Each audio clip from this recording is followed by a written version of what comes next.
Elevated এক্সপ্রেসওয়েতে 23 দিন পর toll আদায় শুরু হয়েছে। রোববার বেলা 3টা থেকে টোল দিয়ে যান চলাচল করছে। তবে আপাতত বনানী, মহাখালী এবং এফডিসি সংলগ্ন র‍্যাম্প বন্ধ থাকবে।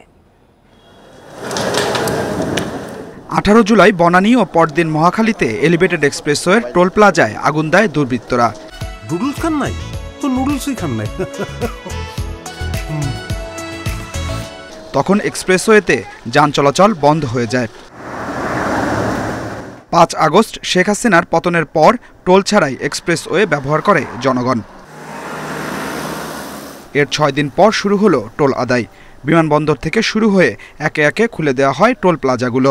চালু হওয়াতে যানজট থেকে আমরা অনেকটা ইয়ে করতে পারতেছি আর কি, আরাম তাড়াতাড়ি যাইতে পারতেছি। বন্ধ থাকার সময়ে অনেক ধরনের গাড়ি উঠছিল যেগুলো আসলে এলিভেটেড এক্সপ্রেসওয়েতে ওঠার কথা নয়, বাট এখন উঠে আমরা ভ্যাট দিতে পারছি, মানে টোল দিতে পারছি। এটা ভালো লাগছে, কারণ এটা তো আসলে দেশের সম্পদ। এই রুগী টুগি এবং মানুষ টানুষ যে জাম, প্রচুর জাম ঢাকা শহরে, ঠিক আছে, এলিভেটেডে চালু হওয়াতে অনেক ভালো হয়েছে। তবে বনানী ও মহাখালীর দুটি র্যাম্প পুড়ে যাওয়ায় সেগুলো বন্ধ রয়েছে।